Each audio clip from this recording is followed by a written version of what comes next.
obrigado porque estamos encharcados da presença sua, nos envolvendo. Muito obrigado pelo teu sacrifício na cruz. Muito obrigado porque a decisão foi totalmente por amor. Tu és poderoso.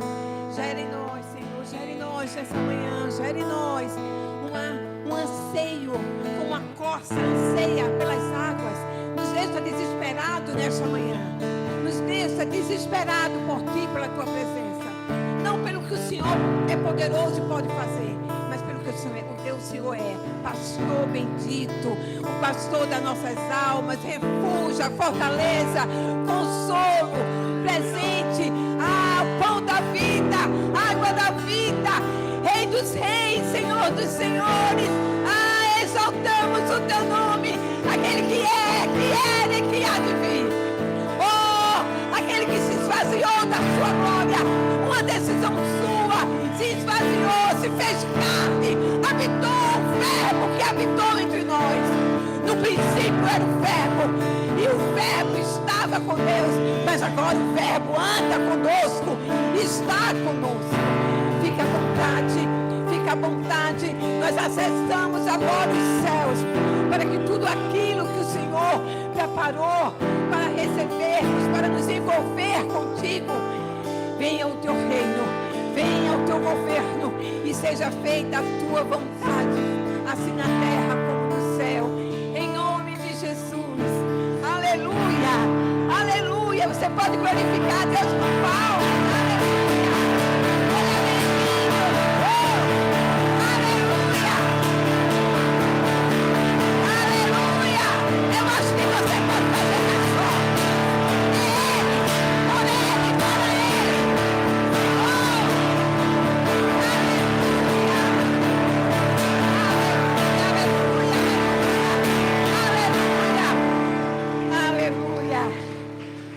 Senhor, família, pode sentar.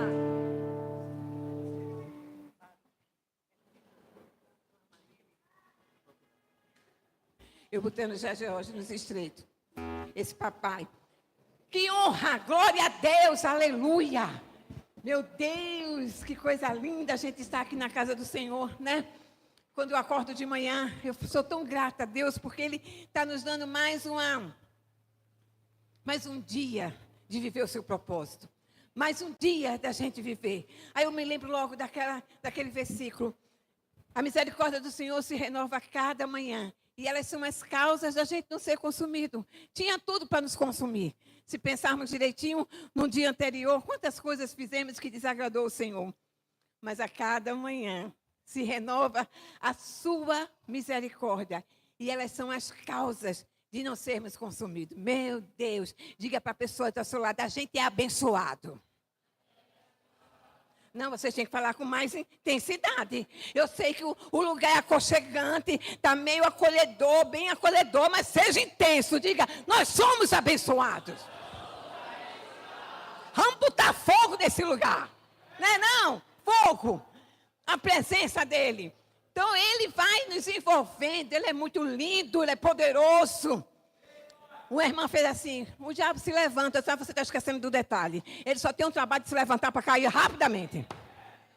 Ele faz um esforço e a gente chuta ele, porque está escrito em 1 João, capítulo 3, versículo 12, parte B. Para isso se manifestou o Filho do Homem, para destruir todas as obras do diabo. Então, a gente é mais do que vencedor. Glória a Deus, aleluia. Eu queria compartilhar algo com vocês sobre a cruz. Uma parte da cruz. Esses dias, alguém chegou junto de mim, conversando, e disse assim, pastora, eu disse, oi, meu querido. Aí ele disse, olhe, eu gosto da Bíblia, a parte do Antigo Testamento. Eu disse, mas tem um novo, não se aperreie só no Antigo, não. Ele, não, pastora, veja, um querido. Aí eu disse assim, por que você gosta mais do Antigo do que do Novo? Ele disse, porque o Antigo tem a lei. Eu disse, vá ao meu redentor para mim. E você via que era falta mesmo de entendimento da graça e do sacrifício de Jesus. Conversei com ele, eu disse, vamos estudar no FDF. No instante, acaba com essas agonias todinha na cabeça. Ele riu, mas aquilo começou a me incomodar. Aquilo começou a me incomodar. Eu falei, meu Deus, que diabo nojento é esse? Trazendo um falso entendimento sobre a graça, sobre o sacrifício da cruz. Mas aquilo começou a me incomodar muito. E eu passei dias com aquilo me queimando dentro de mim. Eu disse, a cruz ela é tão poderosa. A cruz ela tem vertical e horizontal. Aprendi, tá vendo, amor? É que eu tenho um problema de lateralidade, cima e baixo, direita e esquerda. Aí eu estava dizendo a ele, fica rindo, né? Pode rir, pode descontrair.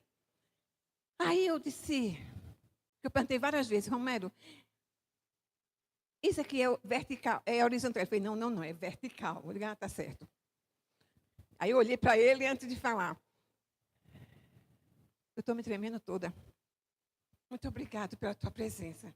A presença dele é tão real aqui, que você pode tocar e sentir. E se você veio aqui e está aqui precisando que Deus toque você, nem se preocupe. Pode tocar, que Ele já está aqui. Pode tocar. E aí eu comecei a ver a cruz. E hoje eu quero compartilhar com vocês esse relacionamento vertical da cruz. Esse relacionamento. Porque Jesus morreu na cruz só pelos nossos pecados. Gente, até a crucificação foi algo poderoso. Porque ele ficar pendurado no madeiro, veja, a cabeça dele ficou no vertical e os braços ficaram horizontal. Me ajude, me ajude. E na hora Deus falou comigo, sabe o que é isso, filha? Eu preciso mais de um relacionamento mais profundo com os meus filhos. Eu preciso que tenha um relacionamento profundo comigo, vertical. E se vocês pensar agora na cruz, imaginar a cruz, uma cruz, você vai ver que ela é sacrifício de morte. E o vertical nos leva a ter um relacionamento íntimo com Deus. E esse relacionamento íntimo vai nos levar a uma morte todos os dias e um arrependimento.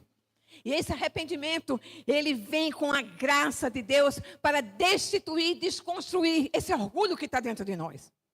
E é sobre isso que eu quero conversar com vocês. Um relacionamento vertical com o Senhor Jesus. E pasme vocês, o texto que a gente vai, vários textos. Eu queria que você abrisse a Bíblia no celular. Vamos encher essa casa da palavra. Quando eu disser um texto, me ajude. E fale alto, levante.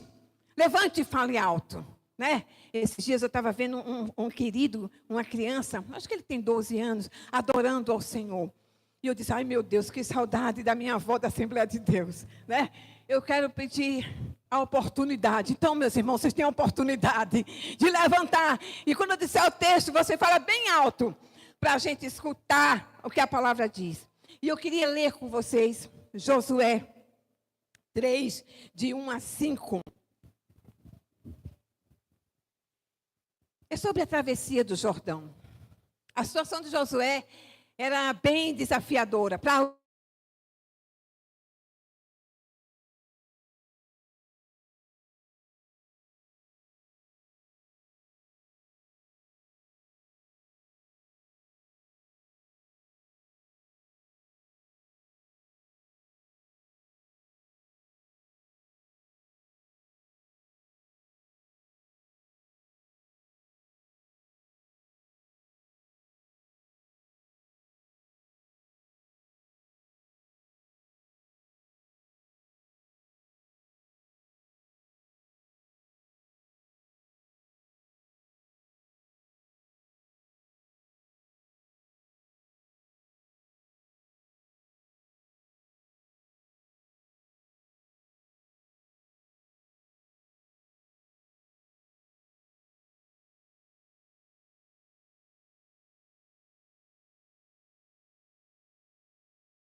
aquilo dentro da gente, as nossas emoções, é verdade. Mas para isso tem o governo de Deus. Eu me submeto para Ele.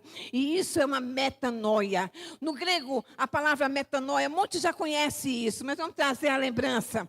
Mete, mudança. Noia, mente.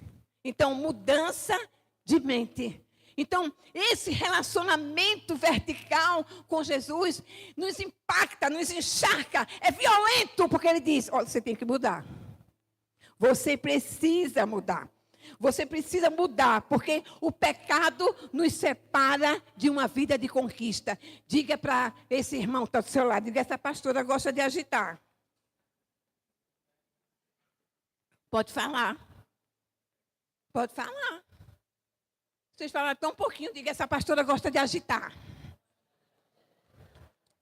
Sabe por que eu gosto de agitar?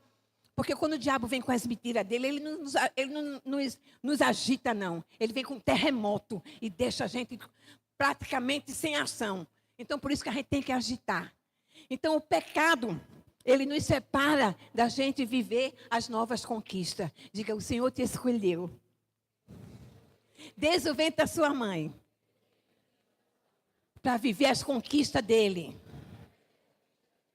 Diga, vamos junto. Avante. Seja forte. Seja corajoso. Essa terra mana leite e mel. Já tem fruto para a sua vida e da sua família. A Bíblia diz no capítulo 3 que ele se levantou de manhã cedo e eles saíram de Sitim e vieram ao Jordão. E eles e todos os filhos de Israel. E ali, profetas entre Elias que passaram pelo Jordão. Tem tudo a ver com Jesus, que antes de iniciar o seu ministério, mergulhou nas águas e quando se levantou, a voz audível no céu e na terra. Este é meu filho amado, em quem eu tenho prazer. Oh, nós estamos atravessando o Jordão. E há uma palavra nos céus dessa manhã, dizendo para mim, você é, ela é a filha amada que eu tenho prazer. Oxe, eu esperava uma coisa mais assim. Sabe como? É verdade, eu sou filha amada. Eu estou quase puxando, viu? Sabe por quê? Quando você tem a convicção de quem você é em Jesus, pode vir o que vier, você permanece com a palavra, é meu filho e a minha filha em quem eu tenho prazer. No Jordão, a travessia do Jordão, eu queria ver com você espiritualmente, e eu gosto de pesquisar umas coisas, um lugar geograficamente. Nesse capítulo que a gente leu, versículo 1 e 2, foi um lugar de humilhação. Vamos tentar aqui ver com vocês. Vamos ver a geografia e a história de Israel. Eu gosto de ver, por que eles pararam 3 dias? Por que vieram do vale de Sitim e foi para o vale do Rio Jordão? Porque esse é o vale do Rio Jordão. Não é o rio fluindo como a gente pensa, como a gente vê na Bíblia sobre o Mar Vermelho. Não, eles estavam no vale de Sitim, já era um vale, e desceram mais para o vale do Rio Jordão. A geografia da história. E o que mostra isso? Era um lugar de humilhação para Israel. O povo de Israel, os inimigos, os jebuseus, os cananeus, estavam de olho neles. Afinal de contas, Moisés tinha morrido. Moisés tinha falecido, estava guardado no Senhor. E agora, o que era para diante dos inimigos? Eles estão vulneráveis para que a gente impeça deles viver a promessa. Era essa a percepção que os inimigos tinham. E aí, nesse vale, geograficamente, a gente mostra algo bem interessante. Eu queria ver com vocês. Ele diz aqui assim, deixa eu ver se eu anotei. Tinha o vale de Sitim e eles desceram mais para o vale do Rio Jordão. E esse vale de Sitim, o território era de Moabita, os moabitas que moravam lá. E esse vale do Rio Jordão era 400 metros abaixo do rio, abaixo do nível da água. Então, era lá embaixo. Sabe o que é isso? Você recebe uma palavra de Deus. Que vai dar tudo certo, que Ele é com você. E, de repente, Ele manda você descer mais do que você já está. Falei assim, que negócio é esse? Eu queria dizer uma coisa para você. Eu ouvi de uma irmã que me disse a mim, no meio da luta, ela disse, vamos trocar a luta, Senhor, da minha família. Tu me dá a luta da minha família e livra a minha família. Aí o Senhor disse, está me confundindo? Você está me confundindo? Eu continuo sendo Deus. Eu não faço troca. Eu tenho um propósito e eu faço redenção. E aí Josué e Caleb, todo o povo, nesses 3 dias, eles descem 400 metros abaixo do nível do mar. Né? A altitude era negativa. A altitude era negativa. E o povo desce para um lugar mais baixo ainda. E passaram lá 3 dias. E esse lugar que eles estavam, não era um lugar confortável. A Bíblia diz aqui no versículo 1 que eles saíram de Sitim e vieram ao Jordão. Ele e todos os filhos de Israel. E ali se alojaram antes de atravessar. Uau! Antes de atravessar. Lugar de humilhação. Lugar de dependência de Deus. Sabe de uma coisa? Geograficamente, quando eu fui estudar esse vale do Rio Jordão, eu entendi em Deus uma coisa poderosa.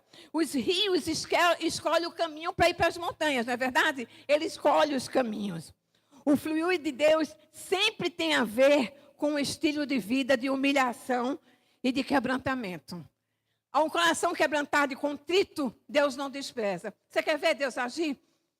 Quer ver Deus agir em você? Porque Deus quer ver agir em você. Ele não quer que você tenha o domínio, o controle do agir dele. Mas Ele quer que você seja quebrantado e contrito.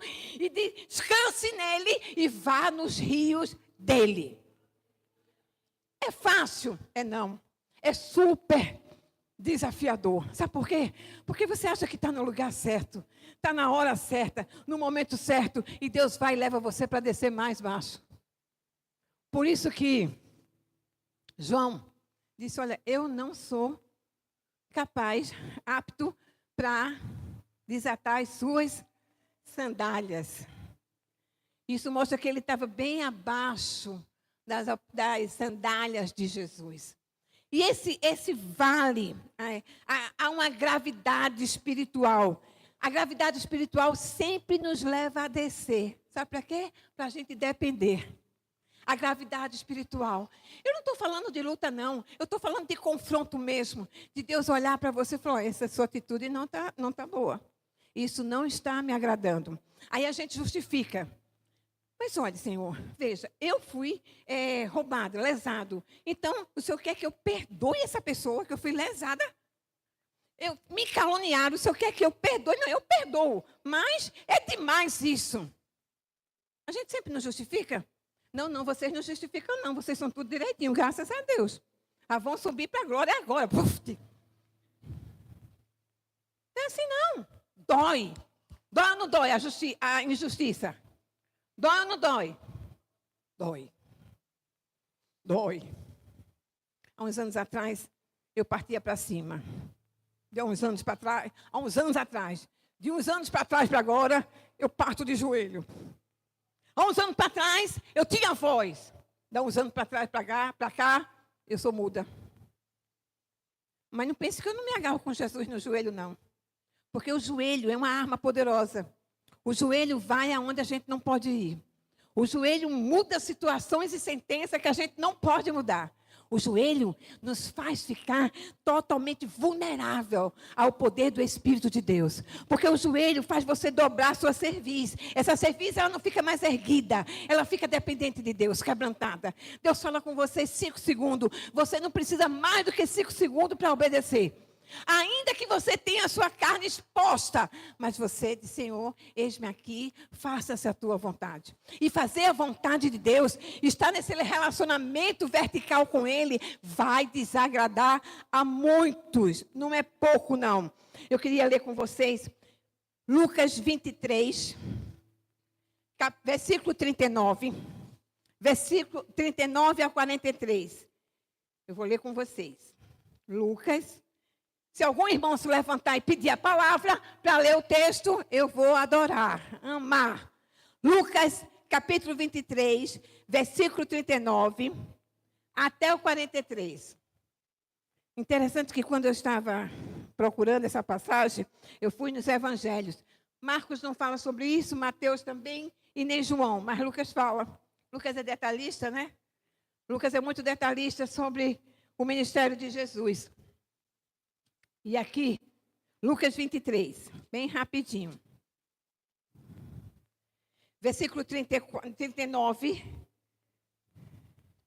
E um dos malfeitores que estavam pendurados, enfurecido, dizia: se tu és o Cristo, salva-te a ti mesmo e a nós.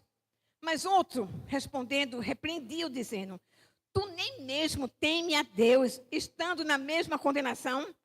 Porque nós, em verdade, padecemos justamente, pois nós recebemos a devida recompensa dos nossos atos. Mas este homem nada fez de errado. E ele disse a Jesus: Senhor, lembra-te de mim quando tu vieres em teu reino. E disse-lhe Jesus: verdadeiramente eu te digo, hoje tu estarás comigo no paraíso. Eu disse: meu Deus, que coisa tremenda que estava acontecendo aqui. As fortalezas, elas estão de dentro para fora. Ela não está de fora para dentro. São aquelas áreas que o Espírito Santo ele quer conquistar na nossa vida. E a gente não permite, porque temos medo de sofrer, temos medo de ser curado, porque já sofremos tanto, já fomos tanto abusados por tantas coisas emocionais, físicas, então por que não espiritual? Mas ele morreu na cruz, e nesse momento a gente vê aqui a atitude desses dois homens, esses dois homens que um estava dizendo: peraí, tu não pregou? E por que tu não salva você e a mim? Não havia arrependimento, não havia mudança. E o outro disse: como é que você não teme a Deus? Como a gente acabou de ler de texto. Como é que você não muda? E olhou para Jesus e disse: olha, lembra-te de mim. Lembra-te de mim quando tu entrares no teu reino. Ele disse: hoje mesmo estarás comigo no paraíso. Interessante que não houve escola de libertação, não houve seminário, não houve faculdade. Havia um homem quebrantado e contrito, disse: salva-me, eu creio nesse reino. Foi instantâneo. E ali eles faleceram, e aquele que disse: lembra-te de mim, foi acolhido por ele. Sabe, o deserto, quem quer permanecer no deserto, tem uma vida espiritual infantil. Uma vida, o povo de Israel, quando morreu lá no deserto, eles passaram por muitas lutas para poder construir uma mentalidade escrava. Mas eles permaneceram e passaram tantos anos e morreram. E a nova geração de Josué estava numa nova conquista de uma metanoia. Porque antes de conquistar Jericó, precisou passar pelo batismo do arrependimento do Vale do Jordão. Então eles precisavam mudar a maneira deles pensar. Por isso que Josué, passaram 3 dias, desceram mais um pouquinho, foram além do vale que eles estavam. E ele disse a palavra: olha, santificai-vos. Santificai-vos hoje.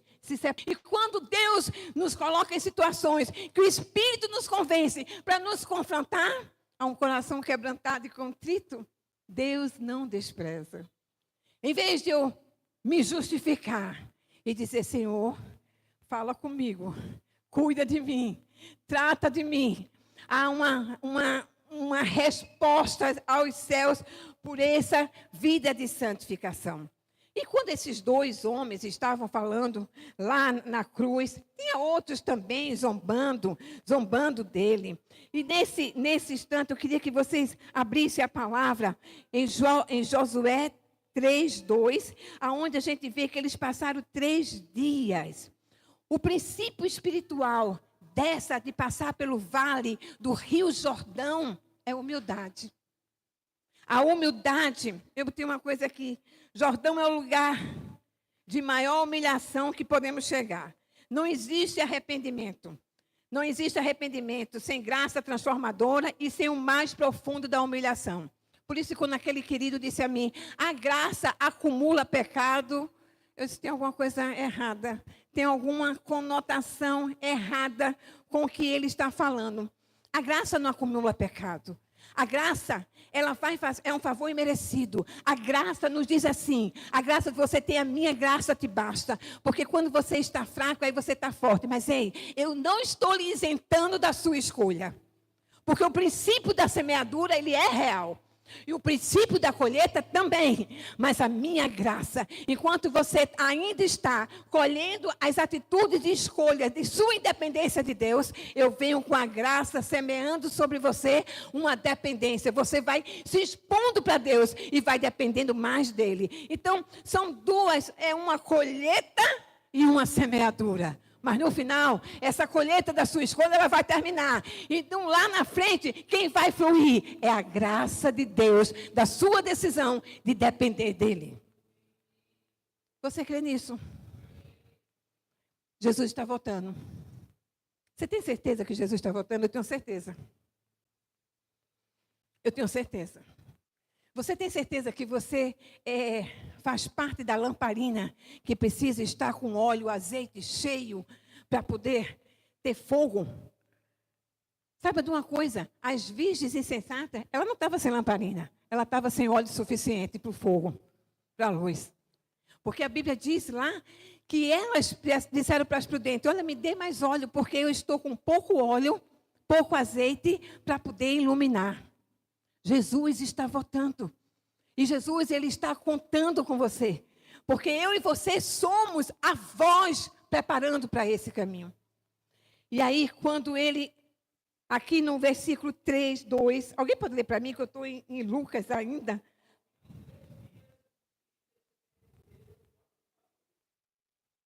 Ao fim, pode continuar.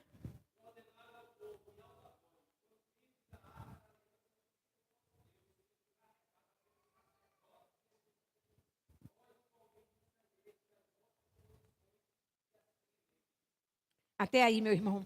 No versículo 3 e 4.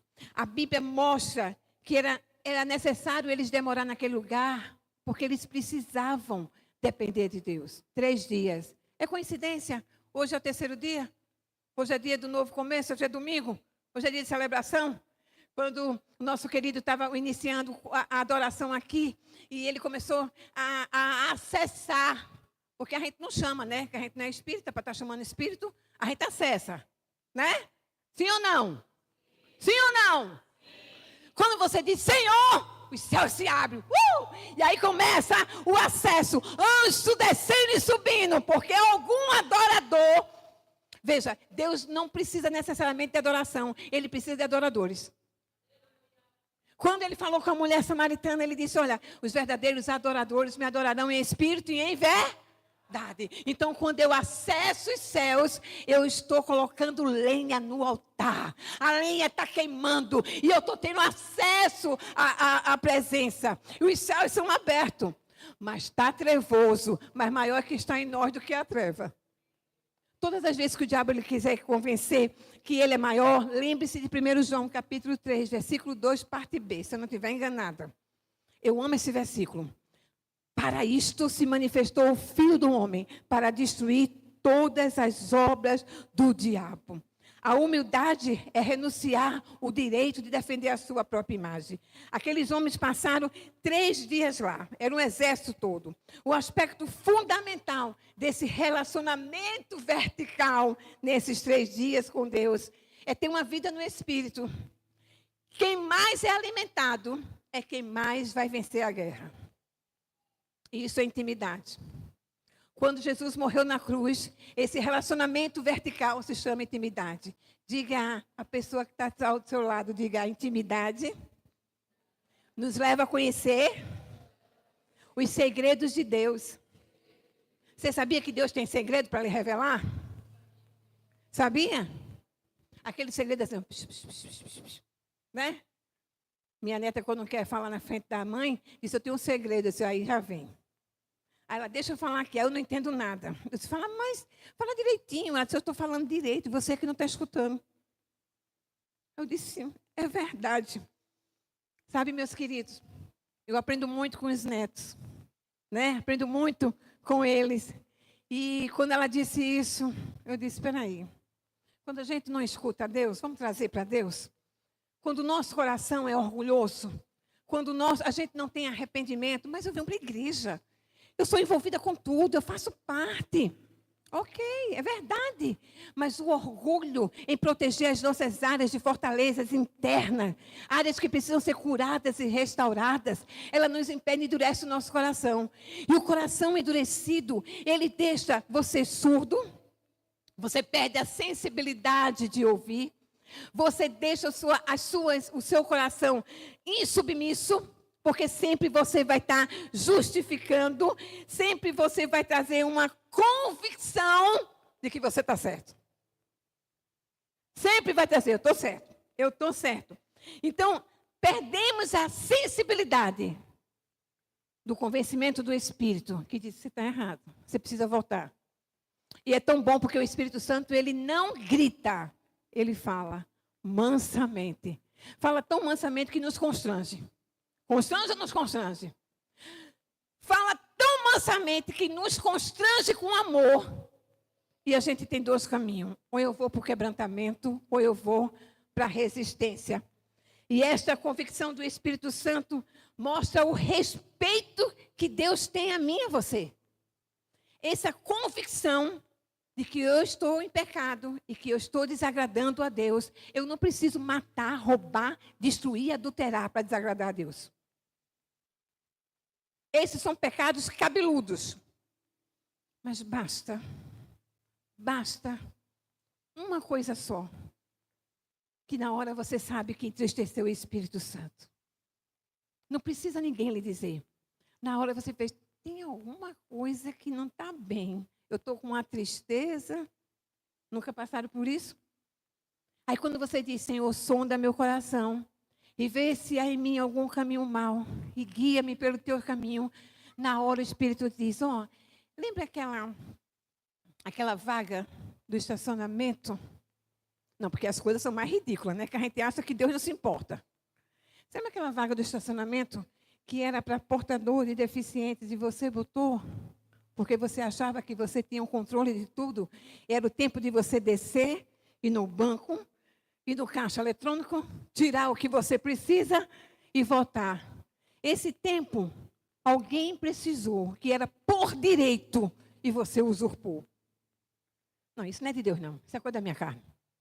A nossa justificação, isso não é de Deus. Aí o Espírito diz, estou falando com você. Você quebrou um princípio. Aquele lugar estava demarcado para esta pessoa. E você não respeitou. Então, a convicção do pecado é um respeito de Deus para com as nossas vidas. E aí ele vem gerando dentro da gente. E esse arrependimento vem com a ação divina de bondade. Tem uma música que a gente adora. A bondade do Senhor nos seguirão.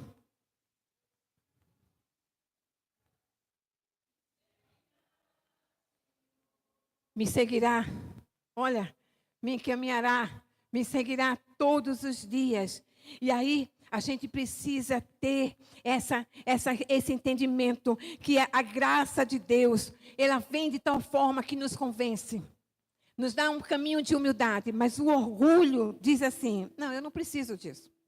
Eu não preciso, eu sou bom demais. Isso não é para mim. Que bobagem, isso é coisa da minha carne. Por que Deus ia se importar com isso? Eu não fiz nada, eu não roubei. Eu apenas parei. Eu apenas estacionei. Mas Deus se importa com toda a minha vida e a sua vida. Em Lucas, e nessa hora que o Espírito começa a nos convencer, a gente precisa dar lugar ao Espírito. Em Lucas, capítulo 18, versículo 9 e 14, de 9 a 14, alguém pode ler para mim rapidamente? E, por favor, alguém abra também Tiago 4, 10. Precisamos dar espaço ao Senhor, porque o orgulho, o que é o orgulho? É a autossuficiência de Deus. Se a humildade é renunciar o direito de revidar a minha imagem, semelhança, da minha exposição, eu estou renunciando de revidar. O orgulho é o oposto, é a autossuficiência de Deus. A humildade é a dependência. O orgulho é a independência. E aí, quando estava numa situação dessa, porque os fariseus e os saduceus, eles estavam em cima de Jesus. Tu quer mesmo cumprir a palavra? Deixa eu ver se você... A lei diz isso, ele estava em cima de Jesus. Jesus não precisa ficar em cima de ninguém, ele apenas vive a verdade. Ele cumpriu a lei e trouxe a graça com ele. Lucas, vai Georgia, eu sei que tu abriu. 18, de 9 a 14. Dou a palavra ao irmão, fica em pé e fala bem alto. De 9 a 14. Lucas 18, 9 a 14.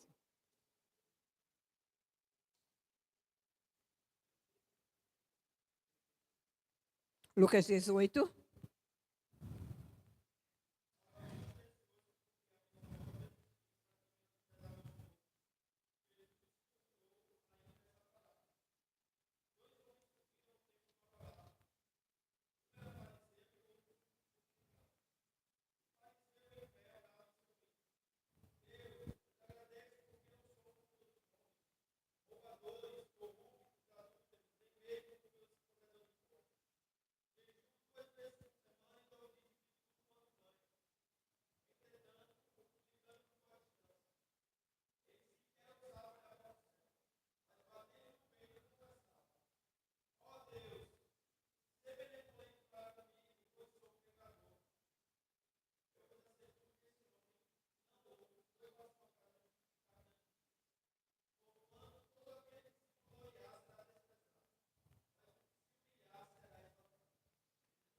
Oh, que palavra violenta de Jesus. Havia os saduceus, os fariseus, estavam tudo lá, mostrando, querendo pressionar Jesus. E ele vai contar essa parábola. Estava todo mundo, estavam os discípulos, e estavam esses entendedores da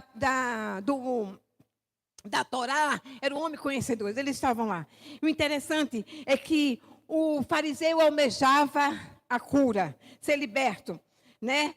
Queria ser liberto, ele estava lá, eu faço isso. Aliás, quando ele estava dizendo para Jesus, eu faço isso, eu dou dízimo, eu estou aqui, eu ajudo os pobres, eu venho para o portal na terça-feira, eu ajudo na rua, eu faço, eu limpo a igreja, eu estou envolvida com as coisas do reino.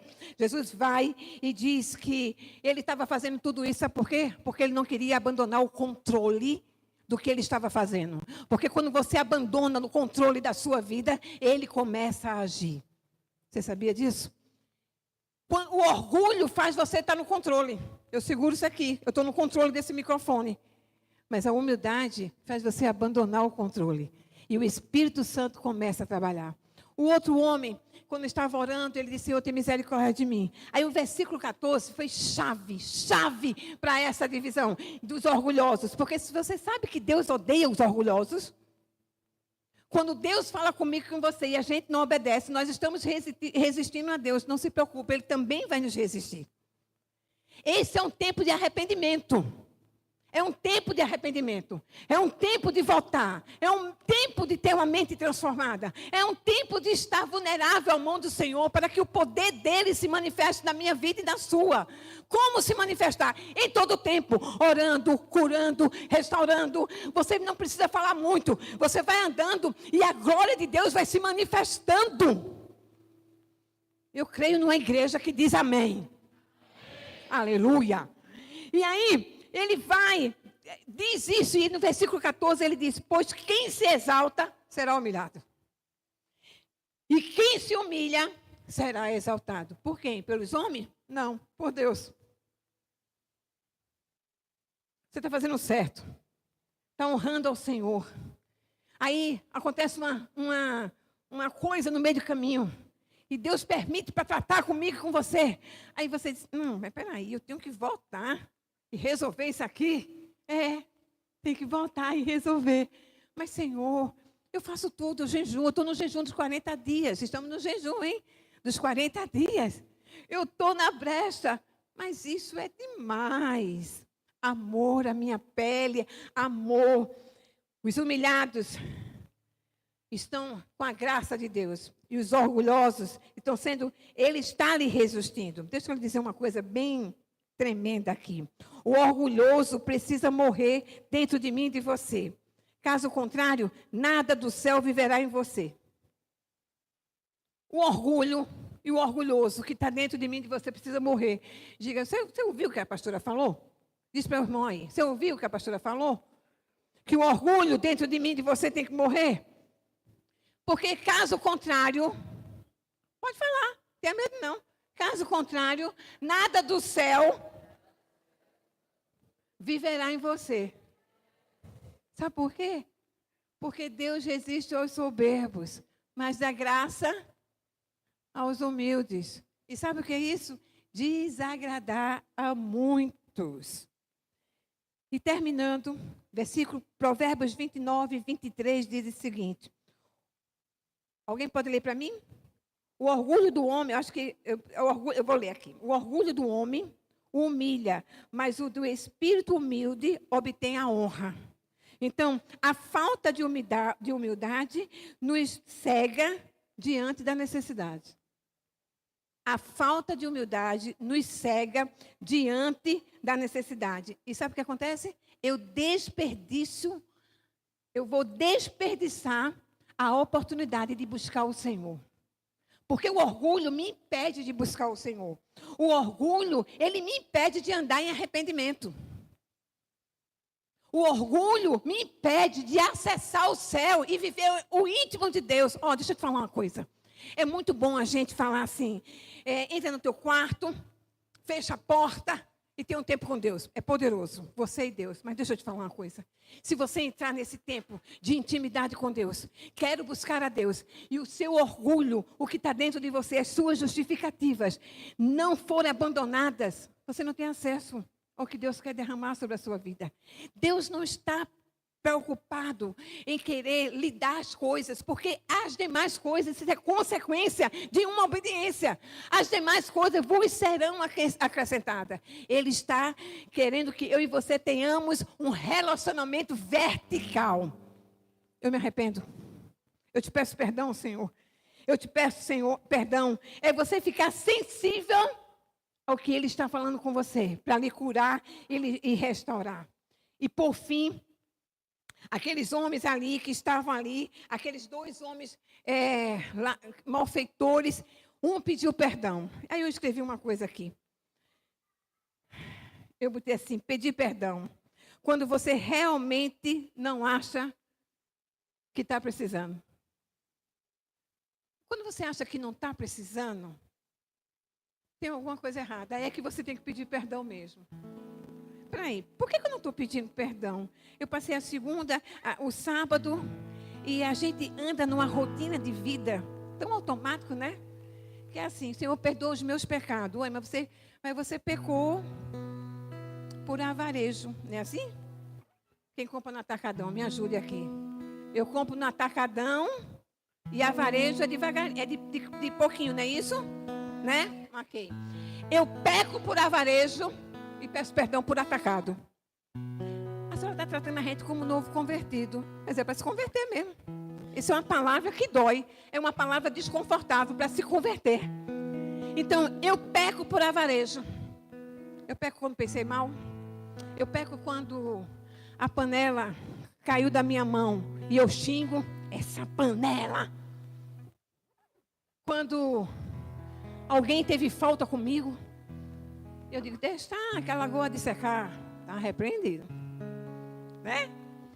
Eu peco quando eu vou me deitar. Eu digo, Senhor, perdoa os meus pecados. Eu imagino que eu faço isso comigo, tá, gente? O Espírito fica fazendo assim. Eu não sou o Mix Mateus que compro por atacado. Eu não sou o atacadão. Eu não sou o atacarejo. Eu não sou a Ceasa. Eu sou que te amo, que morreu na cruz, não por atacado, mas por você ser inteiro. Por você ser inteiro. O pecado tem que doer. O pecado tem que doer. O pecado não pode ser bálsamo. O pecado dói. O pecado feriu Jesus. Todas as vezes que eu e você pecamos, o orgulho toma o nosso coração. Não reconheço. Não peço perdão. Não presto conta. Não vou ver o que eu preciso consertar. É fácil, é não. Voltar, George, eu quero te pedir perdão, porque eu entrei ali na igreja hoje, nem falei com você, nem dei a paz do Senhor. Falei com a sua esposa e não falei com você. Tudo certo? Você me perdoa? Isso dói. Sabe? Prestar conta do seu orgulho, isso dói. Isso deixa você numa posição de farisaísmo. Mas eu faço tudo.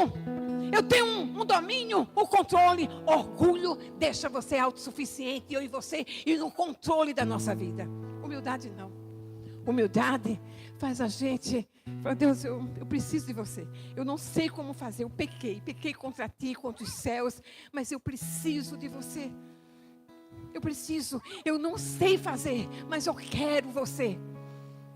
Aí Deus vai, então levante, mude, comece a andar em arrependimento, comece a mudar, tire o orgulho, essa estrutura, isso é uma fortaleza, porque está aqui dentro, não está externo, e Ele começa a destruir tudo aquilo ali dentro da gente.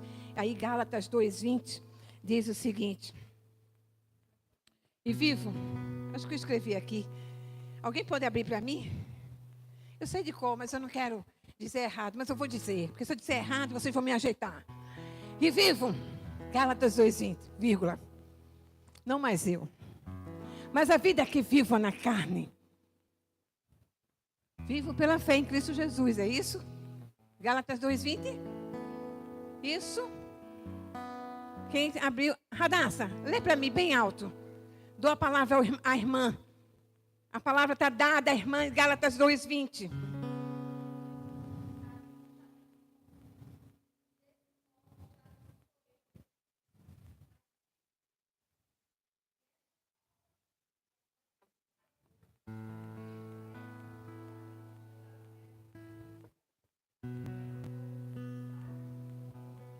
Uau! E sacrificou por mim. Eu vivo agora a vida crucificada nele. E a vida que eu vivo na carne, foi isso que Jesus orou. A última oração dele, ele disse, olha, eu não peço que o Senhor tire eles do mundo, mas livre do mal. Isso que ele quer dizer assim, eles têm que passar pelo batismo do arrependimento. Eles têm que passar. Gálatas 2:20. E aí eu deixo com vocês. De qual lado vocês querem ficar? Que eu quero ficar? Deserto ou Canaã? O deserto é minha autossuficiência de Deus. Canaã é a minha dependência dele. É minha dependência. Uma vez, faz muito tempo isso. Mas isso é questão... os princípios da palavra de Deus, para mim, viram uma cultura em toda a minha maneira de viver. Paulo diz em Colossenses 1:9, Senhor, eu oro pelos meus irmãos para que eles sejam cheios do Espírito, da sabedoria, do discernimento, do entendimento espiritual, de forma que toda a vossa maneira de viver, sabe o que é vossa maneira de viver? Deitar, levantar, escovar os dentes, cuidar da casa, sair, trabalhar, pegar um ônibus, pegar um Uber, né? De toda a vossa maneira de viver, ela seja agradável, de forma que saibamos qual seja a tua boa, perfeita vontade. Isso é muito profundo.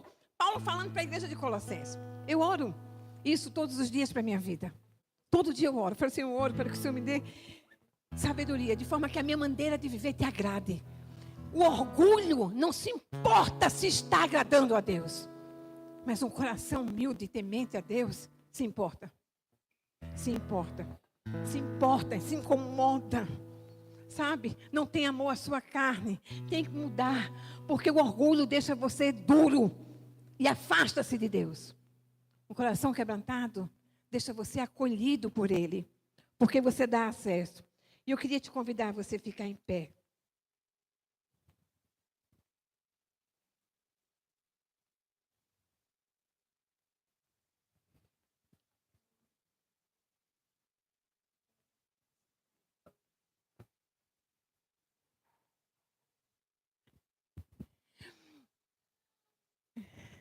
Hoje de manhã,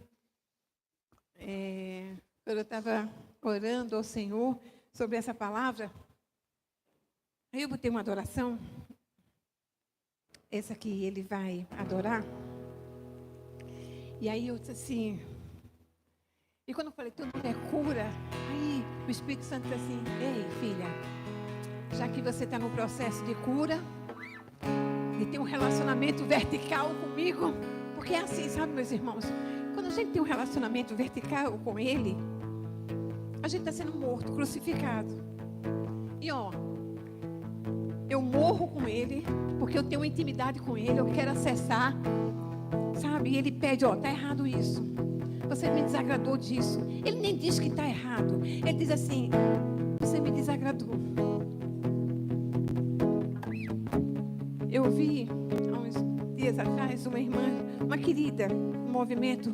Ela disse, eu sei que eu estou errada, pastora, mas entre eu me arrepender e o prazer, eu quero o prazer. Eu abracei aquela querida, eu disse, faz isso não, amada. A tua eternidade está em jogo. Faz isso não. A tua eternidade está em jogo. A intimidade com Deus faz a gente resplandecer a presença dEle. Ele não está procurando pessoas perfeitas. Ele está procurando os homens e mulheres que o agradem. Que o agradem. Sabe o que é agradar? Que o agrade. Agrade. De você, desde criança. Não importa a idade. Na hora que você está dormindo e acorda, o Espírito Santo só... Eu estou triste, você não me glorificou. Porque o orgulho não glorifica Jesus. O orgulho não permite Ele ser glorificado com os seus frutos. Mas a humildade, o arrependimento, Ele glorifica Jesus. E aí quando eu estava adorando, eu estava dormindo. Também é cedo que eu acordo, tá, gente? 5 horas da manhã, então nem pensar, tá acordado, né? Para mim, 6 horas já é 10. E aí, quando eu estava assim, eu estava na cozinha, ouvindo essa adoração. E eu comecei a chorar. Porque eu vi tantas áreas da minha vida que estava desagradando a Deus. Pelo orgulho. O conforto de fazer não gerou o quebrantamento de buscar e se arrepender. Eu comecei a pedir perdão ao Senhor. Eu queria te ativar. Só 5 segundos de você colocar a sua vida diante do altar. Nós vamos trazer os dízimos e as ofertas, mas antes de trazer os dízimos e as ofertas,